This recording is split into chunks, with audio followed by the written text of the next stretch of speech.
Okey tuan, ni kita masak kambing. Kambing 1.2. Kambing ni banyak. Kalau nak masak ni, dia masak 3-4 kali. Mari tuan-tuan tengok. Dia datang, dia tak potong tebal. Jadi masak dia sekitar 2 minit cukup. Masak. Ni pun dah penuh sepiuk lah. Masak jangan lama. Sekarang ni kita tunggu 2 minit. Kambing pun dah 2 minit. Kita nak terbalik kan. Mari sini. Ni dah 2 minit, nampak? Dia dah masak 2 minit. Ingat, dia kena masak 2 minit sahaja. Tak perlu lama-lama. Allah, cantik kejadian dia.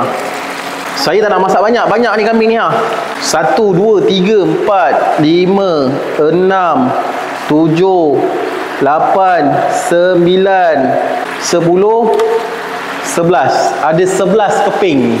Kita tunggu seminit je. Tunggu lagi seminit dah boleh angkat. Seminit pun dah berjalan. Mari sini. Tuan-tuan tengok. Dia dah masak. Nampak? 1 keping, 2 keping, 3 keping. Ni ada lagi baki. Saya tak nak masak banyak. Cukup sekadar untuk kita makan lah. Kan membazir pula. Okay? Kita masak ayam pula.